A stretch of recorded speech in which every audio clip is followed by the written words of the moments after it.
vamos para o sério. Chega.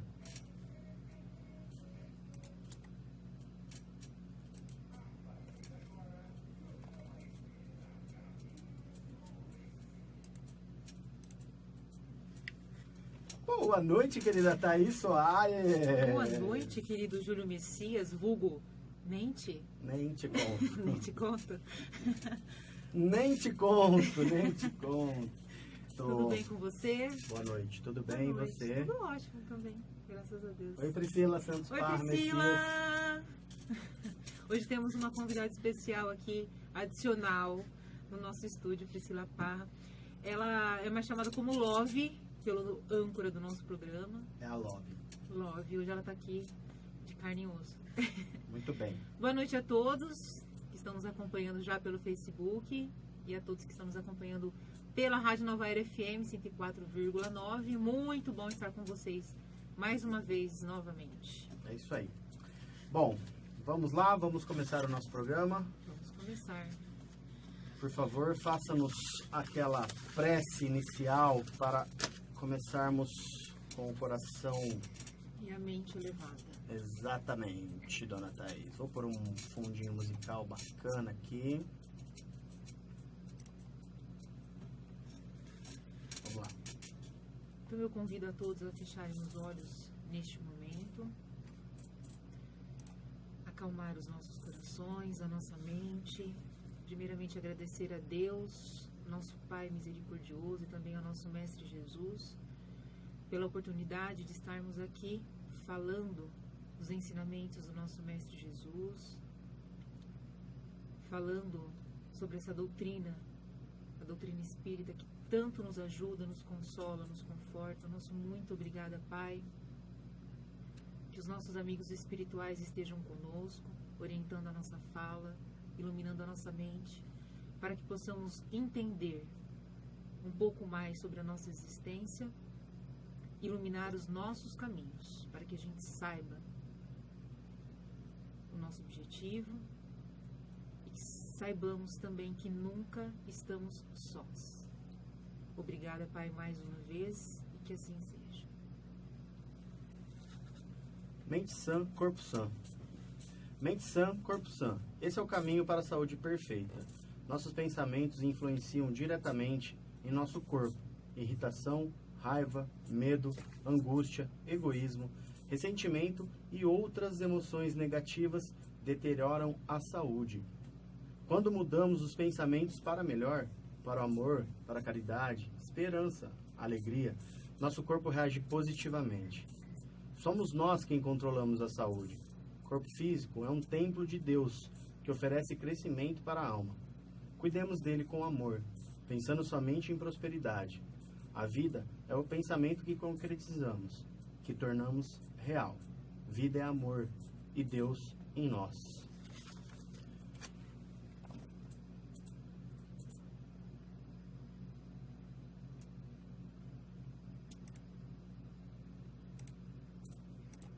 Muito bem, muito bem, muito bem. Hoje temos um convidado muito especial, meu amigo de Catanduva.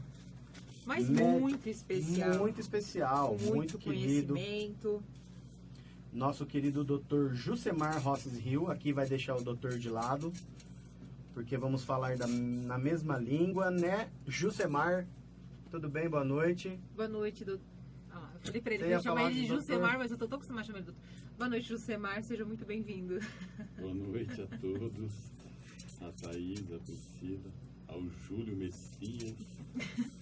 Pode falar mente, não tem problema. Aqui é um programa descontraído. E a todos que nos acompanham através da Rádio Nova Era e do Facebook.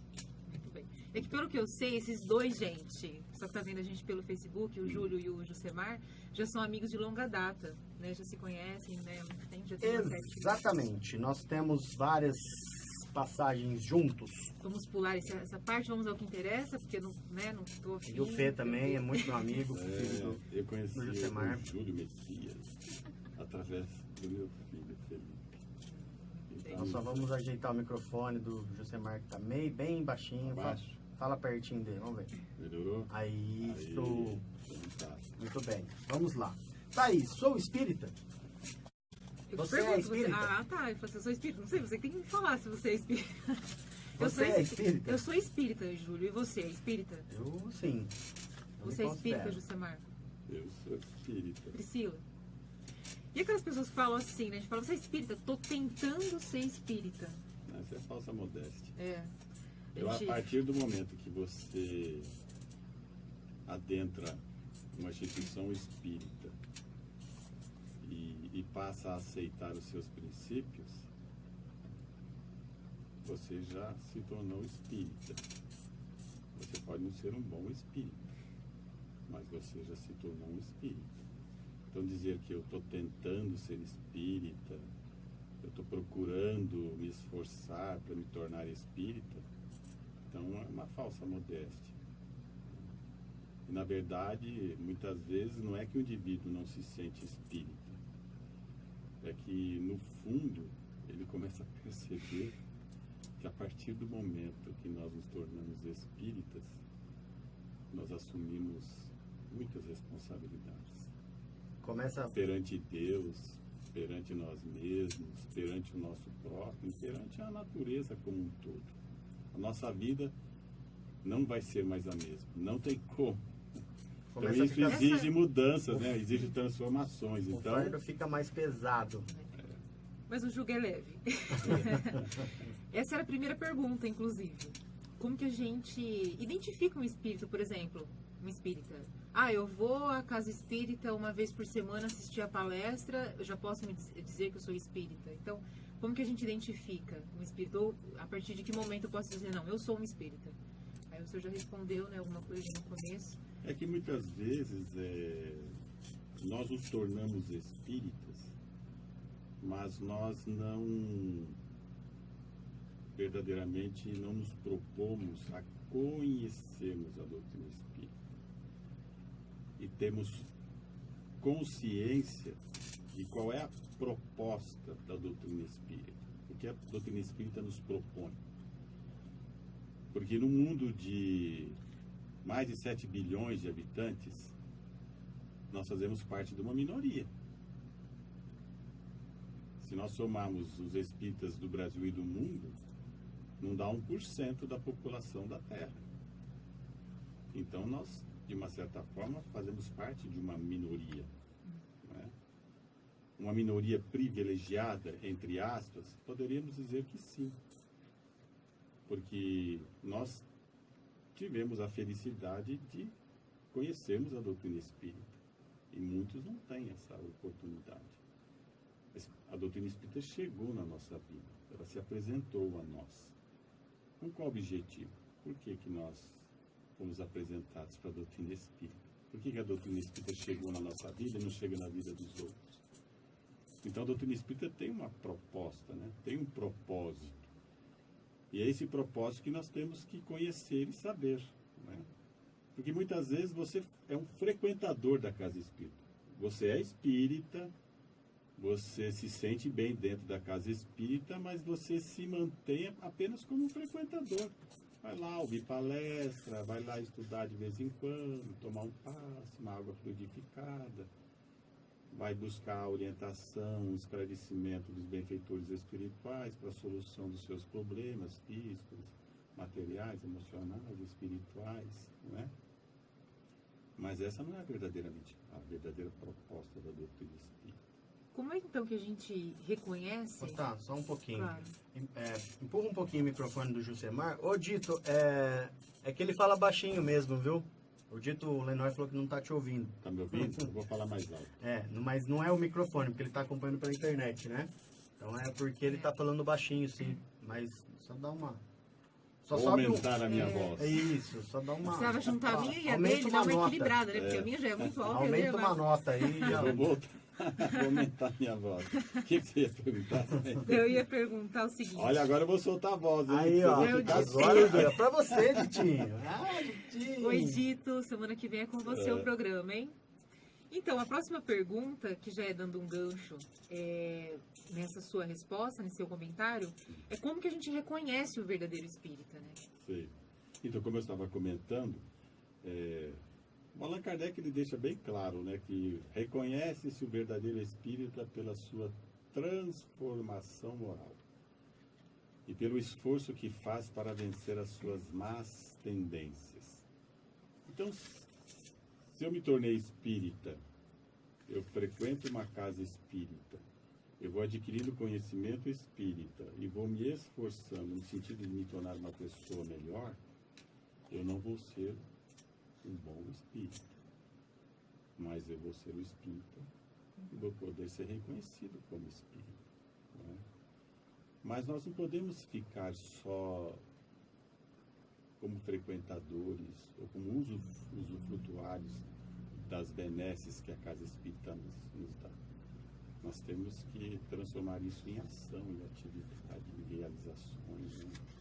Em edificações. Nós temos que fazer alguma coisa, né? Nós temos que construir algo melhor, não é? Nós temos que ser atuantes, né? Nós temos que construir alguma coisa. Então, por isso que nós falamos, eu vou no trabalho na casa espírita.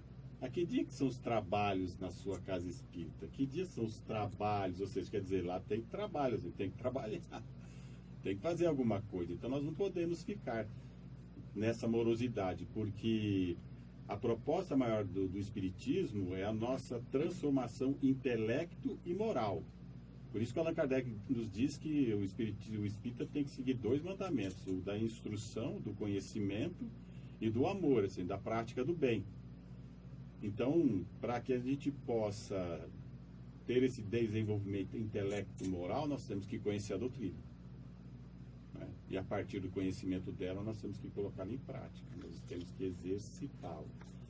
O grande problema é que a maior parte das pessoas, elas não se interessam pelo conhecimento espírita.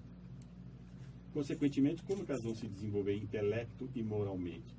Como é que elas vão ter consciência da proposta da doutrina espírita? A necessidade do trabalho no bem? Fica meio difícil, né? Por exemplo, muitos de nós somos espíritas de décadas. Eu, particularmente, me tornei espírita com 15, 16 anos. Eu vou fazer 61 anos, ou seja, eu tenho 45 anos de doutrina espírita. Nem parece. Não é? Se não fosse cabelo branco, né? Mas eu não vou atingir, não, deixa ele branco.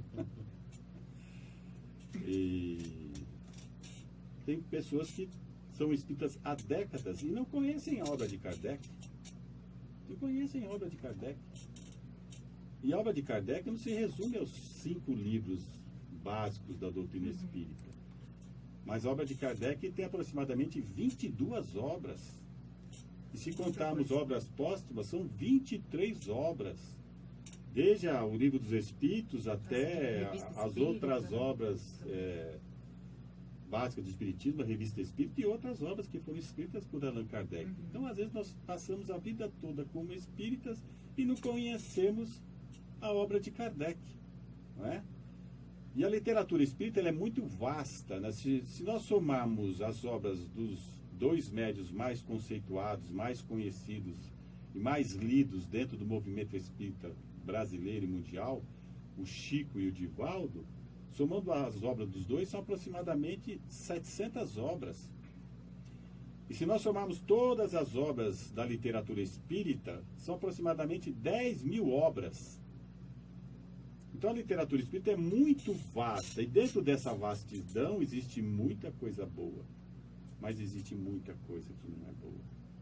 Existe muita coisa doutrinária, mas existe muita obra que é antidoutrinária, fala até contra a doutrina espírita. Então como é que eu vou saber selecionar quais são as obras que eu vou ler, que eu vou estudar para me enriquecer intelecto moralmente? Ou seja, primeiro eu tenho que estudar Kardec. Depois que eu conheci Kardec, então eu posso ler e estudar outras obras para enriquecer o meu conhecimento espírita, para o meu desenvolvimento intelecto. E somando tudo isso, o meu desenvolvimento moral é quando eu coloco tudo isso em prática no sentido da reforma interior, ou seja, da restauração do caráter, da mudança de comportamento, da mudança de atitudes. Então, muitas vezes o que acontece é que as pessoas não se interessam pelo conhecimento.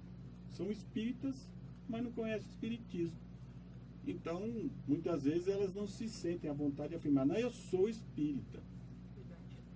E às vezes tem dificuldade de assumir essa posição perante a família, perante a sociedade, perante o ambiente de trabalho. Porque a partir do momento que você fala, eu sou espírita, e você tem um conhecimento espírita, e você sabe que você tem que mudar, você tem que começar a abrir mão de uma série de coisas. Não podemos mais ir para a praia, né, Júlio Messias, e nos divertir, né? E nos excedemos um pouco. Nós temos que levar uma vida mais regrada, uma vida mais comedida, não é? Então, muitas vezes, as pessoas não querem isso. Não, gente, pelo amor de Deus. Não, eu não vou abrir mão disso, não. Você acha que eu vou participar de um programa de rádio sexta-feira à noite, às 20 horas?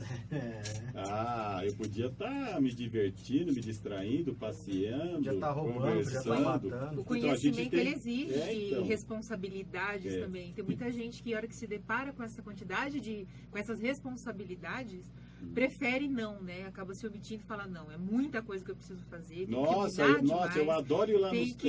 E aí peraí, se eu for, a doutrina espírita está dizendo para eu não fazer. Isso não é nada determinante, mas ela propõe essa reforma, né? A proposta. Mas aí a partir do momento que você fala, nossa, é muita coisa, não, dá muito trabalho, né? Dá muito trabalho, deixa a próxima reencarnação, se acredita em reencarnação, né? A gente deixa para depois. Porque a doutrina espírita é uma doutrina libertadora. Ela não te proíbe de nada, tudo me é lícito, mas nem tudo me convém. Mas a partir do momento que você vai adquirindo conhecimento, você vai vendo que não dá mais, gente. Eu vou ter que mudar, não posso mais me comportar como eu me comportar. Então, às vezes, as pessoas gostam de ir na casa espírita. Gostam de ouvir a palestra, de tomar o passe, de tomar água purificada. Mas a partir do momento que elas vão adquirir um certo conhecimento, elas começam a perceber que a coisa vai ter que mudar. Então, às vezes, as pessoas não querem abrirem mão de muitas coisas. Elas querem continuar vivendo do jeito que viviam e se sendo espíritas, mas sem aquele esforço. O que é mais cômodo, né? Muitas vezes, cômodo, o que dói menos, né? Dói menos. Por isso que muitas vezes tem pessoas que frequentam, se afastam e voltam, vão e voltam, né? Tem pessoas que frequentam o centro anos e anos e anos, falam, pessoal, nós estamos precisando de colaboradores, que alguém pode ajudar nós nesse trabalho, não sei o quê, naquele outro trabalho. Quem que pode ajudar?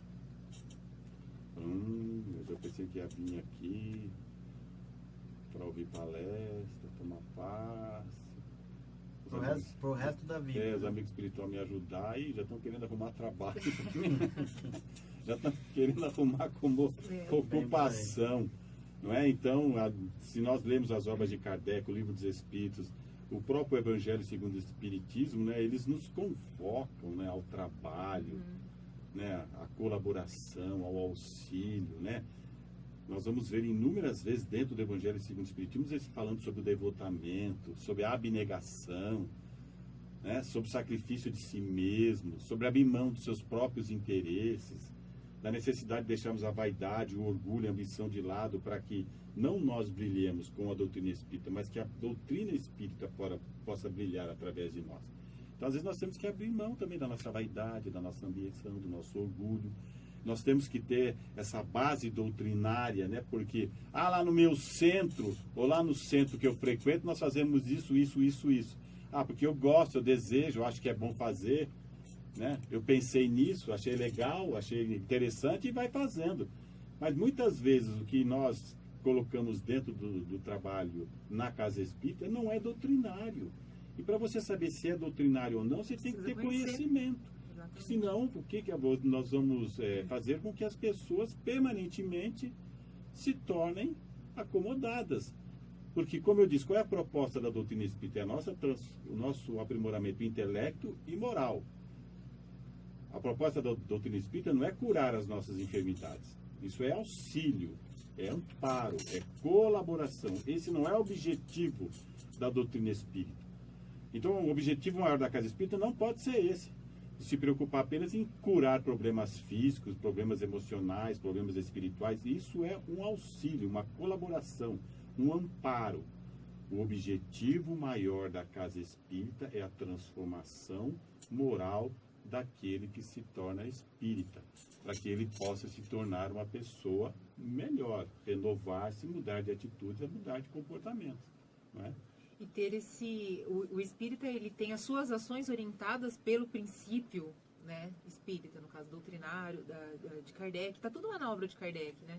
E a gente percebe que tem muitas casas que esquecem um pouco de Kardec. Tem muita gente, a gente fala, mas Kardec tá lá, veio tanta coisa depois, né? E ela é a base mesmo, né? Bem o que o Josemar está dizendo.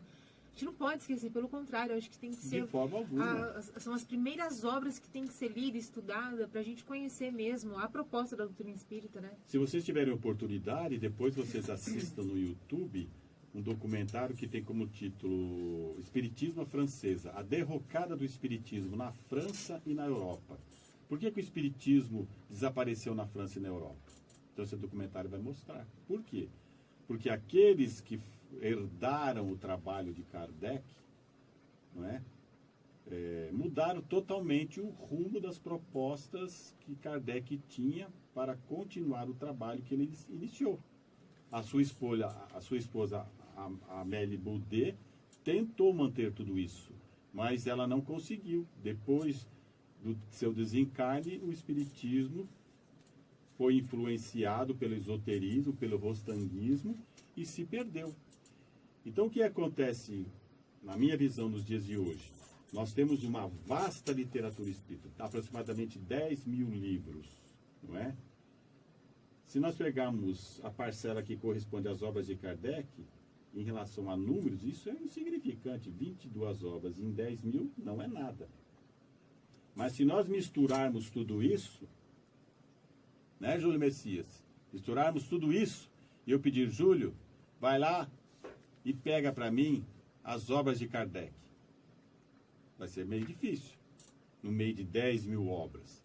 Então, o que acontece? Muitas vezes, as obras do Kardec estão sendo sufocadas por essas obras que muitas vezes não têm qualidade doutrinária e que muitas vezes depõem até contra a doutrina espírita. Então, é inadmissível as casas espíritas que não têm nos seus estudos as obras de Kardec como roteiro. Você tem que ter as obras de Kardec como roteiro no seu estudo dentro da casa espírita. Você pode complementar os seus estudos com outras obras da literatura espírita que sejam conceituadas e que você tenha certeza absoluta que são doutrinárias. Isso nós temos bastante. Os contemporâneos de Allan Kardec, como Leon Denis, Camille Flammarion, Sérgio Lombroso, Ernesto Bozano e tantos outros. As obras do Chico, as obras do Divaldo.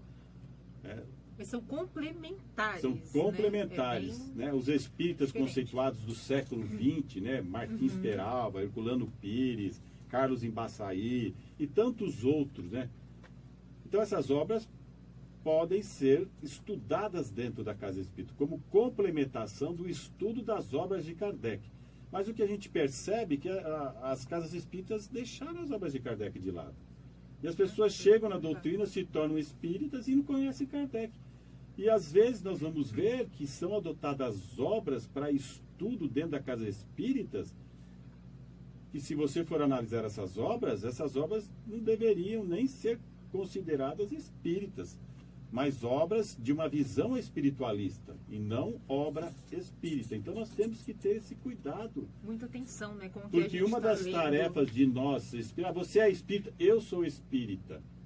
Você pratica a doutrina espírita, eu pratico a doutrina espírita. Você conhece Kardec? Não como deveria conhecer, mas conheço. E não abro mão disso. Então nós temos que zelar por essa fidelidade, por essa pureza, por essa essência, porque senão as coisas vão se diluindo, vão se apagando, e de repente pessoas dizem, Allan Kardec está ultrapassado. Existe coisa mais nova, mais moderna. A pessoa nem conhece a obra de Kardec, às vezes nunca leu, estudou a obra inteira de Kardec e vem dizer que Kardec está ultrapassado. Como é que você pode dizer que Kardec está passado se você nem conhece a obra dele? Não é? Por quê? Para justificar o seu comportamento. Porque eu gosto, eu acho interessante, eu gostei desse livro, eu acho lindo. Chato essa obra. Nossa, estudar Kardec, né? Que na verdade todo mundo gosta de estudar, né? Quando a gente está no mundo espiritual, desencarnado, lá no mundo espiritual, o que é que nós mais fazemos no mundo espiritual? E a gente implora para fazer. A gente estuda, né? Pede para estudar e trabalhar, não é isso? Exato. Nossa, a gente fica emocionado quando o André Luiz, né, depois de um certo tempo no nosso lar, ele começa a estudar e trabalhar. É meu sonho de consumo espiritual, é desencarnar e ir para o nosso lar, chegar lá, poder trabalhar e estudar. O que menos tem no mundo espiritual? Lazer, entretenimento. E o que menos tem? Repouso, descanso. Porque o espírito não precisa de tanto repouso e nem tanto entretenimento. O que mais tem no mundo espiritual é estudo e trabalho. Então, e aqui quando a gente fala estudo, é muito difícil, se a gente colocar mesmo o dia de palestra e de passe e o dia de estudo, é gritante a diferença de frequentadores. E quando a gente fala de estudo, acho que eu vou começar a estudar assim e tal, e aí fica naquela... Porque quando a gente fala de estudo, a gente sempre fala isso nos grupos de estudo aqui. É chato. Quando você fala a palavra estudo, a primeira coisa que vem na cabeça é chato. Nossa, eu vou ter que voltar a estudar. Então já remete a isso, né? Mas se a gente parar... Mas não deveria ser assim. Não deveria ser assim, porque no exato. mundo espiritual, o que nós mais queremos? Estudar e trabalhar. Mas... descansar pouco e se distrair um pouquinho. Aqui a gente reencarna, chega aqui, a gente muda de opinião. Mas O que a gente menos quer fazer aqui, trabalhar e estudar. Aqui é o contrário. Aqui é o contrário. Aqui a gente quer dormir e lazer. Mas eu acho que a gente devia desmistificar um pouco isso, sabe? Tirar um pouco de que o estudo espírita é como se fosse aquele estudo da escola de antigamente ou da faculdade que era chato. É o conhecimento. É o conhecimento para a sua vida, é o investimento na sua vida. É ali que talvez você vai conseguir um combustível, um entendimento para coisas da sua vida. Não é uma coisa assim como, entende? Então, assim, é diferente. É muito difícil você conseguir. A proposta da doutrina espírita é o conhecimento e o trabalho no bem. Sim. Você chega para estudar e pega uma obra que não é de Allan Kardec, por exemplo. O cara não volta mais, igual você está falando. Chega para estudar, tem um livro que não é de Kardec, é um livro bonitinho. As pessoas não têm esse... Não, mas às vezes as pessoas adotam essa seleção, como você está dizendo. As pessoas elas não conhecem. Elas não conhecem. Eu acho que isso está parte mais, acho que da casa espírita ter esse... Não, a gente vai falar de Kardec, explicar o porquê que está sendo falado de Kardec. Ou vamos tentar de Kardec. Não, vamos explicar primeiro. Vamos explicar quem foi Kardec, o porquê. Explicar o que é a doutrina espírita, o que são os livros, né, das obras básicas ou todas as obras de Kardec. Explicar. Esse eu acho que é um objetivo, eu acho que esse é um dever dos frequentadores. Porque às vezes você pega uma obra que é dita espírita. Nossa, essa obra eu adorei, eu gostei, achei tão interessante. Tem um capítulo que fala lá de um show. Está escrito numa obra dita espírita, hein? Nossa, tem um capítulo que fala de um show que teve lá no mundo espiritual. Elis Regina, Cazuza e o Chacrinha. Alô! E as pessoas leem aquilo e falam, nossa, que legal, que bacana. Lá no mundo espiritual tem show também, com Cazuza, com Elis Regina. Então as pessoas às vezes... Mas isso não é a essência, isso não é uma obra espírita isso. Então, muitas vezes, nós temos que ter esse cuidado de não colocarmos obras nos estudos da Casa Espírita, ou até mesmo nós pegarmos obras para lermos e vemos que não tem... Mas com o tempo a gente começa a ficar seletivo também. No começo a gente acaba lendo tudo que aparece, e com o tempo acho que, conforme a gente vai amadurecendo... Mas é muito interessante, é muito gostoso, muito agradável você... estudar Kardec. Acho que tem que desmistificar esse negócio que estudar o livro dos Espíritos é cansativo. Não é cansativo, não. Estudar as outras obras da codificação não é cansativo. Você lê a revista Espírita, porque na minha época de jovem existia uma revista chamada O Cruzeiro. Não existe mais, né? Existia uma revista chamada Manchete. Manchete. Eram revistas famosíssimas, né? O Cruzeiro, Manchete. Agora, quais são as revistas famosas? Contigo, não é? Tititi, não tem? Tititi. Claras, não é? Caras, não é? Pô, as pessoas pegam aquelas revistas e leem do começo ao fim, não é? Agora, a revista Espírita era uma revista da época de Kardec. Tem artigos, tem notícias, tem entrevistas. Gente, mais atual do que nunca. Lá de 1800 Então você pega a revista Espírita para ler, você se diverte de... Eles falando da época, dos acontecimentos, do noticiário, do que acontecia. É muito interessante. Então nós temos que desmistificar que estudar Kardec é cansativo, é maçante. Ninguém vai. Vai sim. Às vezes é difícil você ter um grupo de estudo dentro da Casa Espírita grande, né? Que fala, nossa, a gente não tem mais lugar para sentar aqui. Não, nós começamos com 12, agora já tem quase 100, né? Chega todo mundo motivado, animado, disposto, com os livros na mão, né? O Evangelho chega com a Bíblia debaixo do braço, né? O Espírito, nossa, todo mundo vem com o livro dos Espíritos, olha, com o livro dos Espíritos, com o Evangelho debaixo do braço para vir estudar. Nossa, tá maravilhoso o nosso estudo. É difícil você encontrar essa realidade. Mas mesmo que o grupo seja pequeno, tenha 10, 12, 15, 20, 30, não importa. Na nossa instituição, nós já estudamos todas as obras de Kardec. Só que nós fazemos um estudo programado, um estudo planejado. Nós não pegamos o livro dos Espíritos da primeira questão até a última. O livro dos médios do comecinho até o fim. Né? O céu e o inferno do comecinho até o fim, a Gênesis do comecinho até o fim. Não, nós estudamos um estudo programado. Porque Allan Kardec, como ele era um pedagogo, ele era um didata, ele era professor, então ele já compôs as obras básicas do Espiritismo para facilitar a nossa leitura, o nosso estudo, o nosso conhecimento. Então, por exemplo, você pega a primeira parte do livro dos Espíritos, que fala sobre a criação. Nós estudamos junto com o livro A Gênese. Aí você vai ver a Gênese da Terra, o início da vida. É maravilhoso você ter esse conhecimento. Aí, por exemplo, a segunda parte do livro dos Espíritos, nós estudamos com o livro dos Médios, que é o mundo espírita. Então, o livro dos Médios complementa. A terceira parte são as leis morais. Nós estudamos com o Evangelho segundo o Espiritismo. E a quarta parte, né, que são esperanças e consolações, nós estudamos com o livro Céu e Inferno. Mas nós não estudamos nessa sequência. Na nossa instituição, nós estudamos a primeira parte do livro dos Espíritos com a Gênesis. Agora nós pulamos a segunda parte do livro dos Espíritos. Estamos estudando a terceira parte, as leis morais, junto com o Evangelho segundo o Espiritismo. Na hora que nós acabarmos, aí nós vamos para a segunda parte com o livro dos Médios. Então, se você fizer um estudo programado, um grupo de estudos, se você fizer, o estudo se torna dinâmico, se torna interessante. Nós colocamos na nossa instituição internet, Wi-Fi. Então, muitas aulas nós entramos no YouTube, passamos um vídeo, algum filmezinho para ilustrar a aula. Nós temos uma sala de computadores com 6 computadores, então tem aula que nós colocamos todo mundo no computador, liga os computadores aí. Tá aqui, ó, o tema é esse, vocês vão procurar no IPEAC, no Kardecpédia, tá aqui, vão lá. Vocês têm meia hora para entrar e pesquisar esse tema lá. O pessoal entra no computador, senta 3 Vocês são um professor doutrinadores, Senta 3 em cada computador e entra, e o pessoal gosta, começa a mexer, porque tem gente que não sabe, assim, tem pessoas. Nós temos pessoas na nossa instituição que aprenderam a ler e escrever dentro da nossa instituição. Nós temos um curso de alfabetização. Então eles aprenderam a ler e escrever dentro da instituição. Então eles não têm facilidade para mexer em computador. Então senta junto com alguém, não é? E nós temos uma senhora que vai nos estudos, para quem está desanimado, escutem bem agora o que eu vou dizer. Nós temos uma senhora que vai no estudo que é cega. Aí. Ela tem mais de 70 anos e é cega. E ela vai nos estudos todas as terças-feiras. Como é que ela aprende espiritismo? Ouvindo. Então, quando o pessoal está estudando, quem faz parte do grupo que ela está tem que ler em voz alta. Mas ela vai. E nós temos uma outra senhora que aprendeu a ler e escrever na nossa instituição, que tem 82 anos de idade. Ela vai toda terça-feira no estudo. Não falta. Não tem restrições, né, E Josemar? faz parte, entendeu?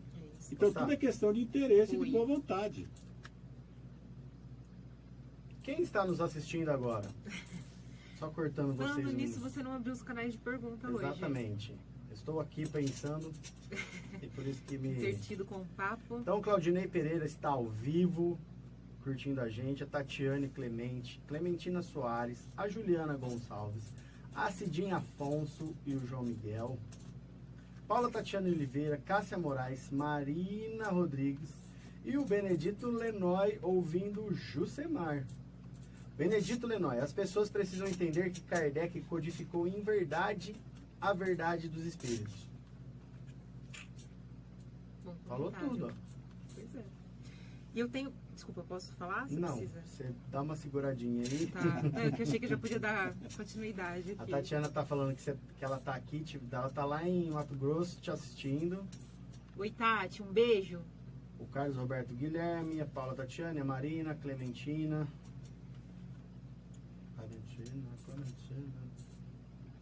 Muita gente assistindo, muita gente curtindo, legal, isso aqui é bacana.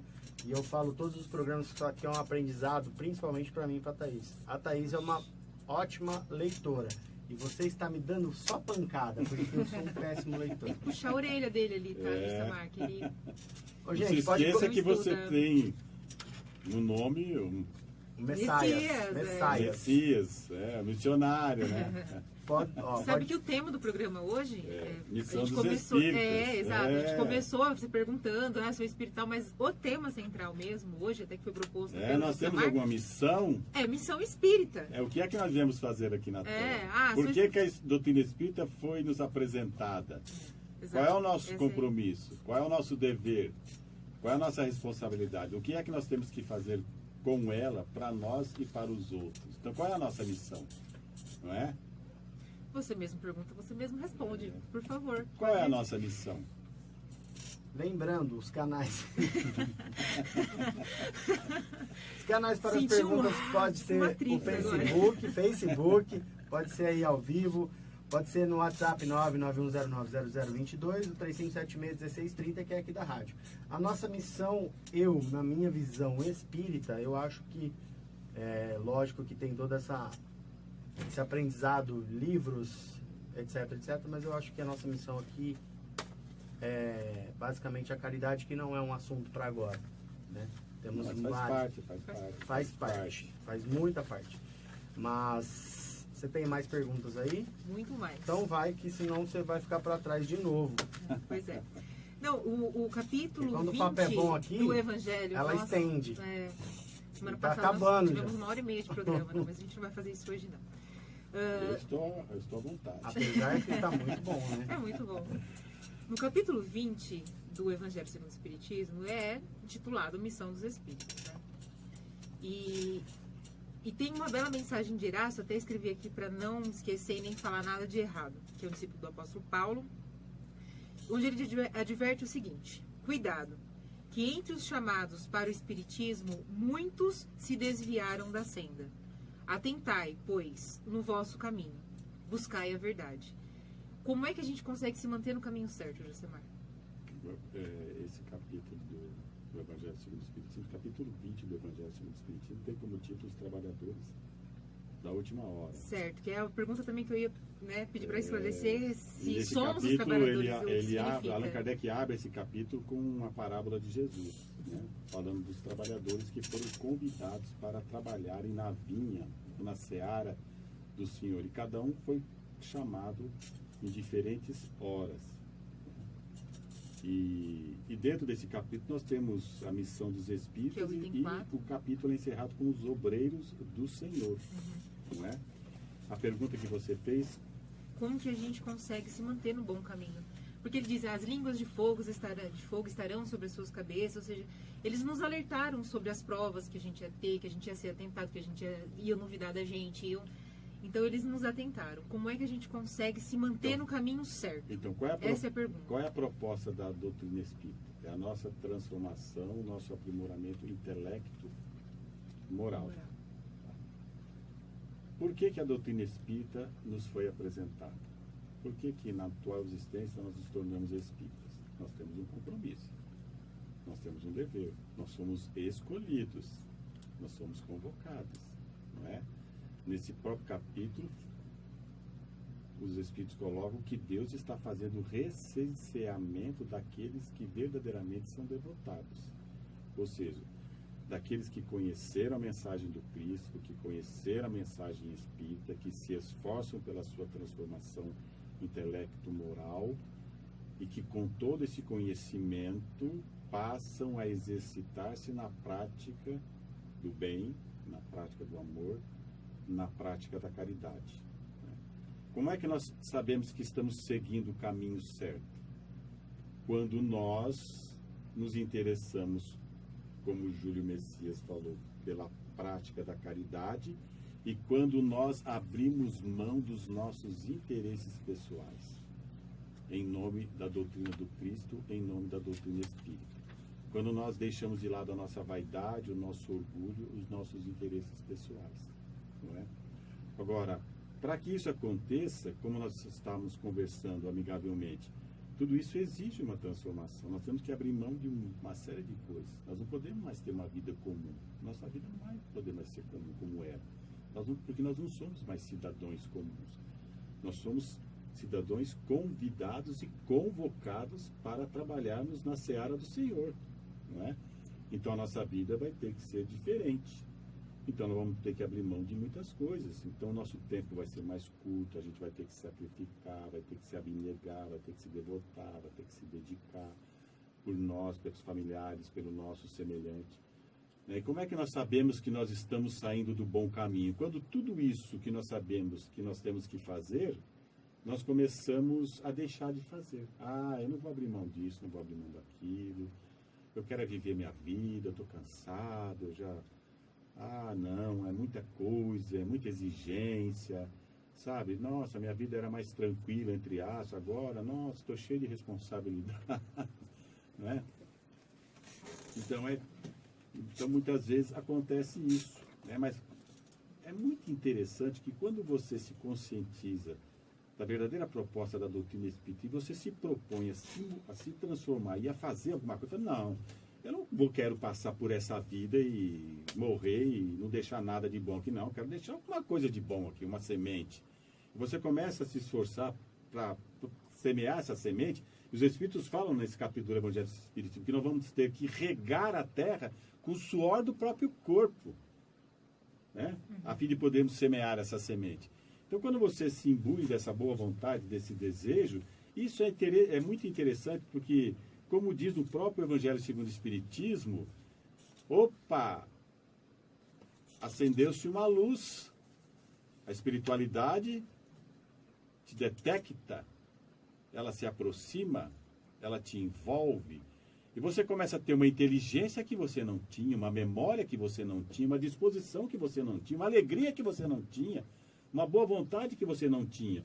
Então as línguas de fogo, a luz, né, do céu cai sobre você, e você se sente forte, você se sente cheio de coragem, de determinação, capaz de enfrentar qualquer dificuldade, não dá importância às críticas que não têm um fundamento, não dá importância às pessoas que te viram as costas, as pessoas que se afastam de você. Não dá mais para conviver com ele, não. Agora ele é chato, ele não faz mais o que ele fazia. Nossa, agora não dá mais. Então você passa a não dar importância a tudo isso. Porque você sente que você está caminhando no bom caminho, que você está fazendo a coisa certa, não é? Eu gosto toda sexta-feira de citar algumas passagens que acontecem com a minha pessoa. Está 6h35 ali no relógio. Da tarde ou da manhã? Agora da tarde, 18h35. Eu tinha que fechar a empresa, buscar a Priscila, pegar minha mãe, deixar minha mãe em Santa Adélia na minha avó e vir para cá. É a questão do tempo que o senhor falou. É a questão do tempo. Que a gente acha que já não tem mais tempo para nada, que não vai dar mais tempo para nada, que a gente se torna sobrecarregado. Aí pedi para Priscila descer, falei, Love, vem, guarda a moto aqui na empresa, a gente pega minha mãe e vai. E aí minha mãe no caminho solta as pérolas, né? Correndo você chega, correndo, enfim. Deu tempo, tudo certinho, cheguei aqui, tá dando para fazer o programa legal. Correrias. E você acha que você vai sair daqui melhor ou pior do que chegou? Com certeza, muito melhor. Não é? Mas Mas quando a gente começa a detectar esses benefícios... É que na verdade não é que... É a relação do tempo. Que você fala, poxa vida, não vou conseguir, não dá mais, não tô tendo tempo para nada. Mas você tem sim, dá tempo. Na verdade, o que a gente passa a fazer? Nós passamos a enriquecer o nosso tempo. Nós passamos a usar o nosso tempo de forma produtiva, de forma inteligente, de forma sábia, de forma nobre, não é? Muitas pessoas falam, nossa, a reunião, a palestra doutrinária, a evangelização infanto-juvenil e a terapia espiritual através do pasto codificado, vocês fazem domingo à noite? Domingo à noite. Nossa, domingo à noite? Mas o que é que nós fazemos domingo à noite? Sentamos no sofá e ficamos assistindo televisão, na maioria das vezes, não é? Ao invés de você sentar no sofá e ficar assistindo televisão, aí no centro, ouvir palestra, tomar paz, tomar água codificada. Para começar a semana bem, né? Então, o que acontece? Nós passamos a nos tornarmos mais disciplinados, mais organizados, mais programados, mais úteis, mais operosos, mais produtivos, não é? Mais regrados, né, em todos os sentidos. Aí a nossa vida vai se transformando. Nossa, eu não fiquei mais doente, não é? Minha vida está melhorando. Por quê? Porque você, a doutrina espírita te deu a oportunidade do trabalho, você abraçou, você mudou a sua vida interior. Você mudou o teor dos seus pensamentos, dos seus sentimentos, não é? Não dá tempo nem de ficar obsediado. Não dá tempo nem de ficar triste. Porque às vezes você está triste, não, deixa eu pensar de lado porque eu tenho que fazer. Então a sua vida se torna útil, produtiva, rica, né? A sua vida melhora e melhora muito em todos os sentidos. Não é só no sentido espiritual, no sentido material, porque você começa a ser mais inteligente, mais sóbrio, mais regrado, mais previdente, mais responsável, mais trabalhador, não é? E a vida da gente transforma. E a espiritualidade não perde a oportunidade, não. Cuida dele com carinho, não deixa ele ficar doente, ajuda ele, porque ele é um instrumento útil na nossa mão, não é? Então, a doutrina espírita, para mim, na minha vida, foi uma coisa uma bênção, né? Eu conheci a doutrina espírita na adolescência, então a doutrina espírita permitiu que na minha adolescência eu preservasse a pureza da minha juventude, não é? Porque desde 16, 17 anos eu me tornei espírita, com 18, 19, 20 anos eu comecei a falar na casa espírita, não é? Então, e assumir compromissos, então tudo isso de uma certa forma vai nos protegendo, vai nos amparando. A nossa vida vai se tornando melhor, não é? E uma coisa muito legal, até a gente citou lá no começo da nossa conversa, na parte onde como se reconhece uma espírita, e que Kardec deixa muito claro que não somos pessoas perfeitas, né? Às vezes a gente tem esse julgamento, tipo, nossa, é espírita e olha o que está fazendo. É espírita e fica nos julgando nesse sentido. A gente tende muito a isso, né? E ele deixa muito claro que se reconhece um espírita pelo seu esforço moral, pelo seu esforço de vencer as suas más tendências, ou seja, não são santos, né? A gente não vai chegar à perfeição nessa encarnação. E André Luiz, ele diz, eu até escrevi aqui também, que se tornar espírita não é se santificar automaticamente. Então, para que a gente também não se cobre tanto, né? A partir do momento, me tornei espírita, e aí a gente percebe que, nossa, mas eu não estou conseguindo vencer tal isso, ou a gente acaba se cobrando. Tem muita gente que, às vezes, deixa de ser espírita, até a gente vai falar sobre os desertores das obras póstumas ali, né? Porque acha que não está tendo, ou se cobra demais, digamos assim, né? Se cobra demais, e fala, não, eu não consegui, por exemplo, eu era muito orgulhoso, sou muito orgulhoso e não estou conseguindo, não. Então vou parar porque eu acho que eu não mereço, talvez, a doutrina, né?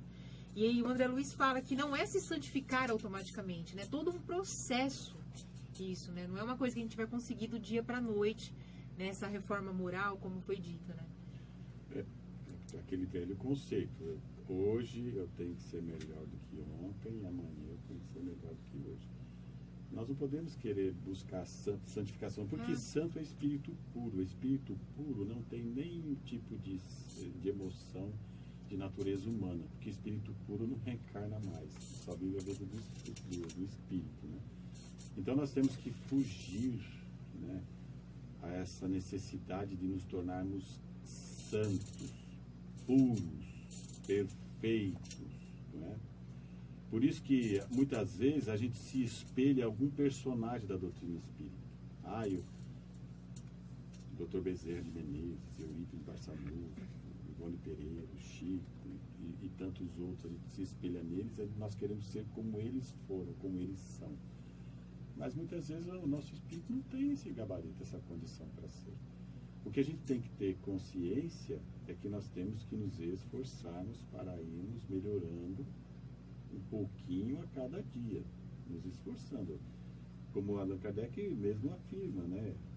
A gente tem que sentir uma transformação moral em nós. Nós temos que perceber que nós não somos mais a mesma pessoa. Eu não sou aquilo que eu gostaria de ser. Eu não estou fazendo na doutrina espírita aquilo que eu gostaria de fazer, mas eu sou melhor do que eu era e alguma coisa eu estou fazendo. Aí vai do amadurecimento espiritual de cada um, né? Eu acho que esse reconhecimento é fundamental. Nós não temos que fugir do mundo, nos escondermos do mundo. Eu não vou em tal lugar porque agora eu sou espírita, eu não me misturo nesses ambientes. A gente tem que ter o bom senso também, né? Não pode ser o oposto também. Eu sou espírita não tem preconceito, espírita é livre, tudo me é lícito. eu tudo posso fazer. Então nós temos que ter um bom senso, mas também não precisamos fugir do mundo, nos afastarmos de todo mundo, né, das pessoas, de diferentes ambientes. Mas a partir do momento que eu me torno espírita, me conscientizo da proposta da doutrina espírita, eu me torno um trabalhador espírita e um divulgador da doutrina espírita, a responsabilidade é muito maior. Se você for um frequentador, você vai lá, senta lá na sua cadeirinha, ouve a palestra, toma o seu passe, toma sua aguinha e vai embora. Você é um frequentador, não é? Você não assumiu nenhuma responsabilidade. Mas a partir do momento que você assume uma responsabilidade, e a responsabilidade que nós aqui assumimos, de divulgadores, porque nós estamos divulgando a doutrina espírita, então nós temos que abrir mão de muitas coisas. Então, certos ambientes não nos cabem mais, né? Certos lugares não nos cabem. Eu não posso ir num barzinho dos amigos? Lógico que pode, não tem problema nenhum, mas eu querer ir no barzinho 3, 4, 5 vezes por semana, né? Tomar alcoólico 3, 4, 5 vezes por semana, não dá, não é? Então eu tenho que começar a abrir mão de algumas coisas, né? Aí eu posso me divertir, o pessoal quer ir, vai ter uma balada lá, Minha casa caiu.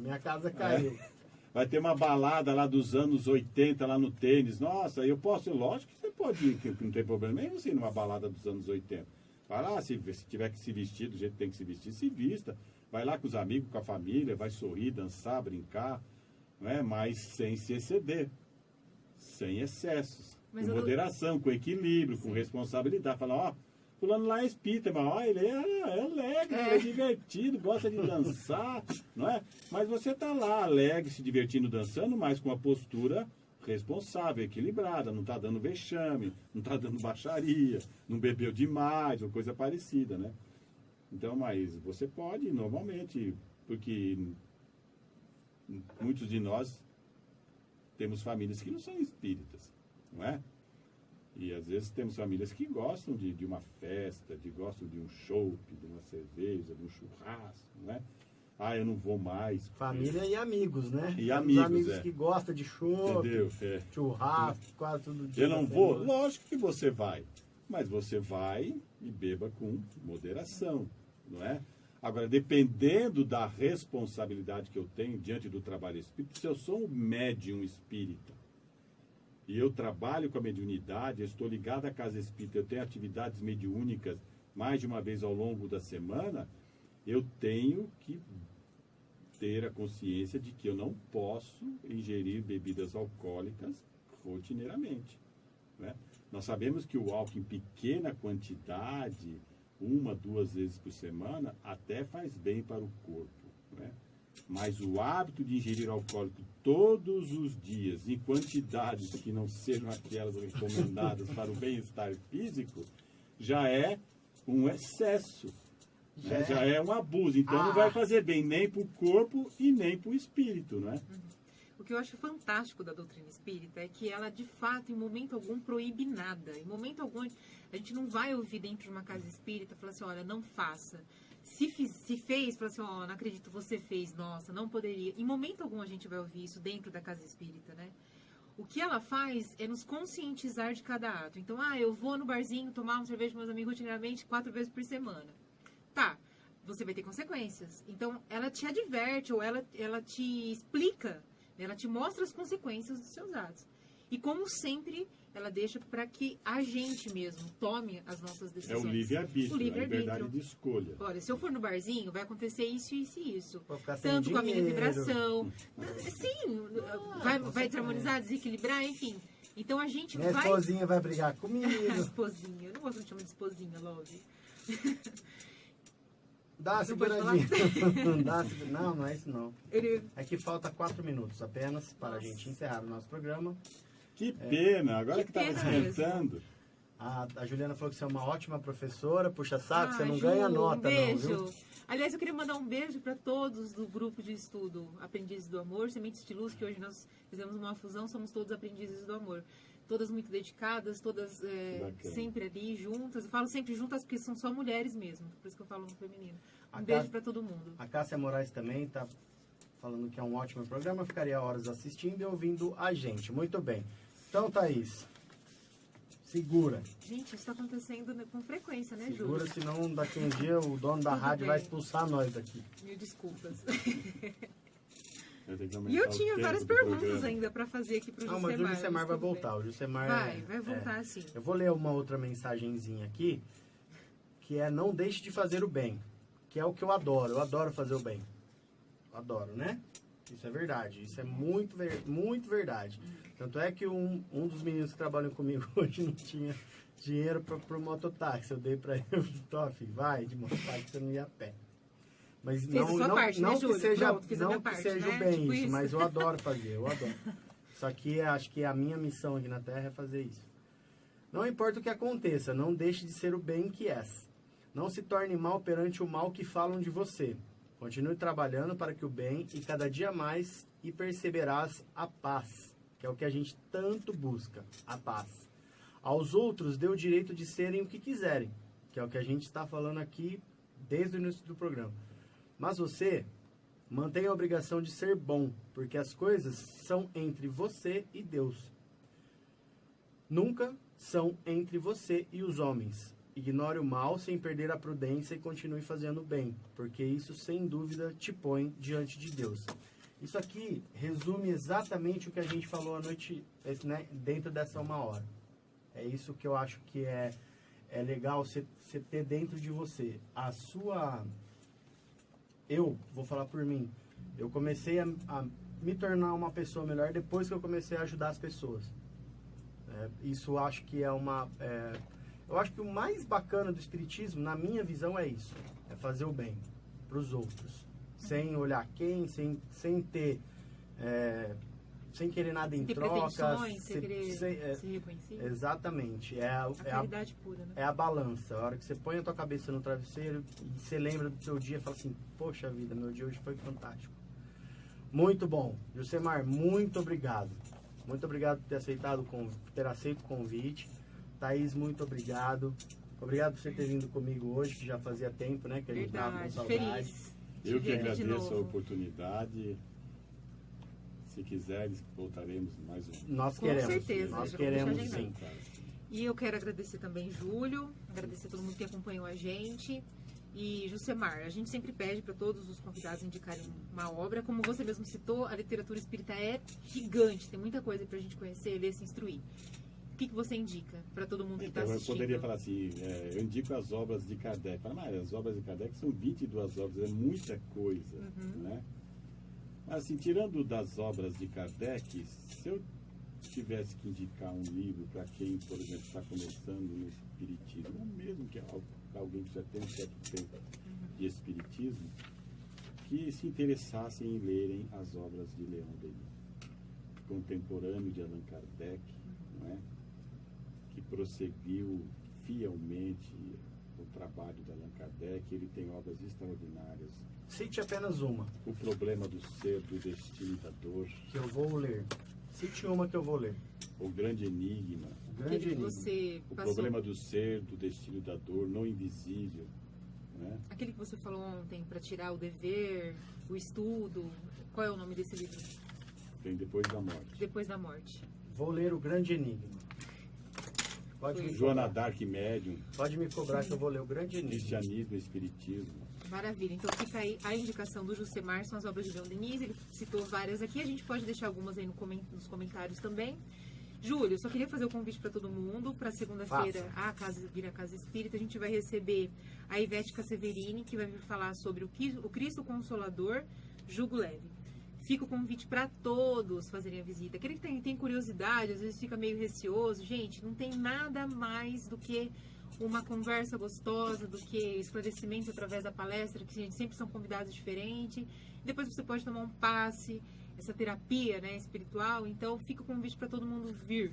Tá? Serão todos muito bem recebidos, muito bem-vindos. E semana que vem? Nosso amigo Dito Lenoy, que está aqui acompanhando. Obrigado, Dito. Obrigado a todo mundo do Facebook que está acompanhando a gente. Obrigado à Nova Era FM. Acho que a gente estava devendo um agradecimento para o pessoal também. Sempre deixa todo mundo que abriu esse espaço maravilhoso para a aqui, gente. Né? Muito obrigado a todos. O tema do Dito vai ser a formação da família, casamento e aborto. Acho que vai ser um tema bem legal também. A gente falar da família aí. Falar sobre aborto. Aborto no casamento. É um tema que se ele falasse só de formação da família, a gente ia ficar uns 2 dias aqui. Mas a gente vai tentar resumir, fazer um catadão, igual a gente vai fez conversar durante a semana.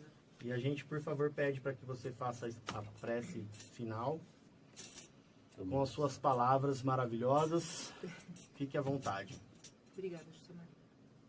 Eu agradeço a oportunidade de estar aqui participando deste programa.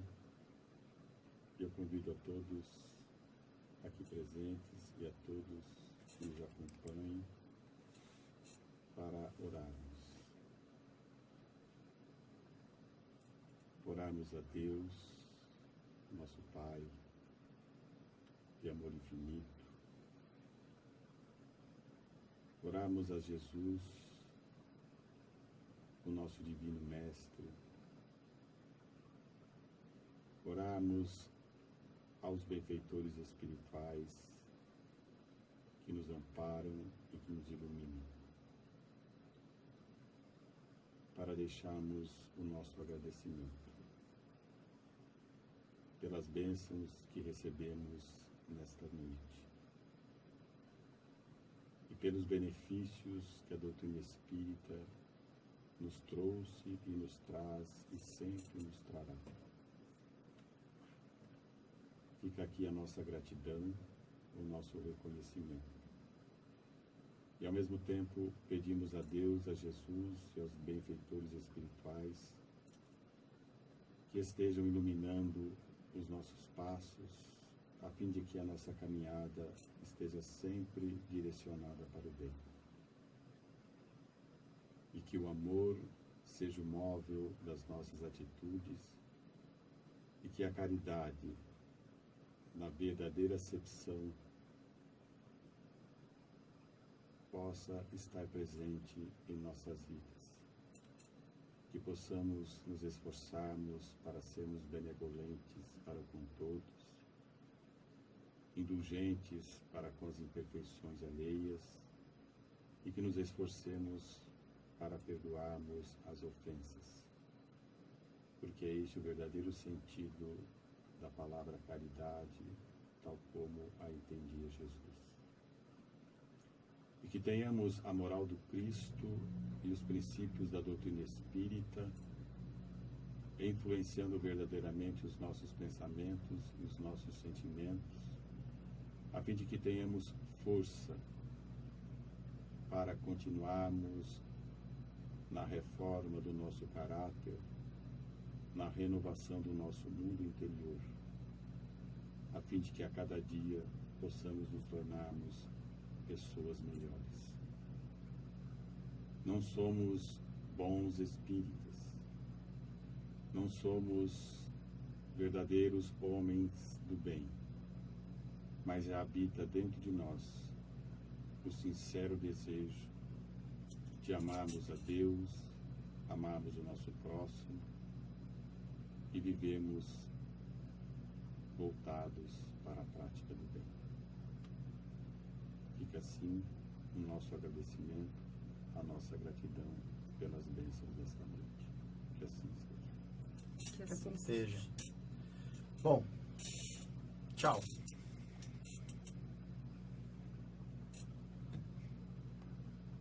Acho que você foi curto e grosso agora.